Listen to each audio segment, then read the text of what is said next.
Hello everyone, welcome back. My name's Teddy, and in this video we're going to be talking about some of the things that I learnt in 2020 and some of the lessons I've learned about my business, and especially thinking about why diversification is so important. Because over the last couple of weeks I've been thinking a lot about diversification in my business and having a good hard look about what's been working and where the problems have been. And really, as I've been mulling it over, one of the key things I keep thinking about is how I'm lucky that I have diversified my business in some ways. So 2020 was a bit of a wake-up call for me. One of my other businesses, which is a photo booth business, is called Prop, and here is a link to it, obviously struggled loads during the pandemic last year. There were no weddings, there were no corporate events, basically no one was having any fun or any parties at all. And so it's pretty sad to watch this business basically just die without it being my fault at all. It wasn't something I did. I didn't piss off any clients. I didn't have, do any bad marketing.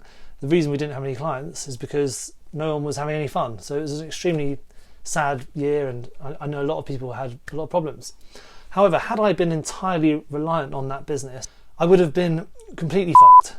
I was quite lucky though, in that although I did take a hit financially, I have really been able to weather the storm, and that's because I have diversified my income through having different income streams, such as Etsy and Amazon and the coaching I do as well. So when I was thinking about that, it really hit home about the importance of not having all your eggs in one basket. And for online sellers, I think this is especially important because you don't ever just want to be in a position where you're completely reliant on one platform or one marketplace. It can just be a bit too risky. So just for example, look at Instagram or Facebook or other social media. So these companies, they're often changing their algorithms, which can, change the user experience, or it can change the number of followers you have, or it can change the way that your posts are displayed to your audience. And so one minute your ads or your posts could be getting loads of sales or loads of views or however you measure it. And the next minute your ad spend can go through the roof, and then your sales drop off, and it could be because the way that Facebook is showing your ads to your customers, or the way that Twitter has suddenly banned a certain word from being used in its adverts, and you have no control over this. So it's really important that you aren't just completely reliant on one of these marketplaces, because say for example you did your adverts on Instagram and on Facebook. If the algorithm on Facebook changed so that your adverts weren't being shown to your audience anymore, you would still have your Instagram ads which would be shown to your audience in a different way. So you aren't just completely reliant on one channel. Another example of this is if you sell on Amazon, you should really be creating a Shopify store or selling on Etsy or vice versa, just because you don't really want to rely on Amazon. Amazon has its problems in the same way that Etsy does, and you don't want to just be reliant on one of these places. So you should really consider getting onto another marketplace. I mean, it is also really good if you are, selling on Etsy or Amazon, to think about having your own channel so that you can control the flow of customers coming to you. However, obviously that's quite a lot more work.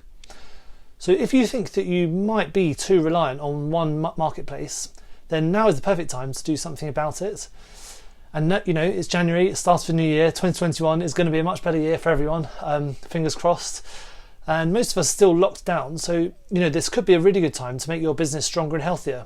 And so recently, over the last month or so, I've created a book, and this book is a book all about how to get up and running on Amazon Handmade, and it will give you a helping hand with deciding whether you should sell your products on Amazon Handmade, whether it will work for you, and some of the things you can look at to help diversify your sales off of Etsy, for example, and onto Amazon Handmade, which is another platform which could work really well for you.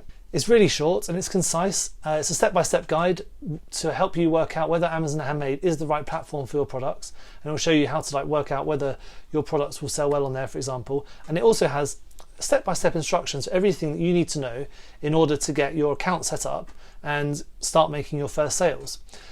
I've made it really quick and easy to follow, and I'm really a really big believer in just cracking on and getting on with it. I think the book, if you follow all the steps and you have everything ready, it can all be read and implemented in around 90 minutes. So I think it's a really good way to just get on with it and just seeing if Amazon Handmade is the right thing for you. So I've added a link below to the book. It's for sale. It's available for sale on Amazon, obviously. And if you have any questions, I'd be more than happy to help. So just send me an email or send me a message below. I've put my email in the show notes, so you can directly message me, and it's my direct email. So I'll be the one getting back to you. And make January counts. Use this lockdown time productively, and start thinking about how you can diversify your sales and get onto different marketplaces now. So I look forward to hearing your feedback on the book. If you have any questions, as I said, just get in touch.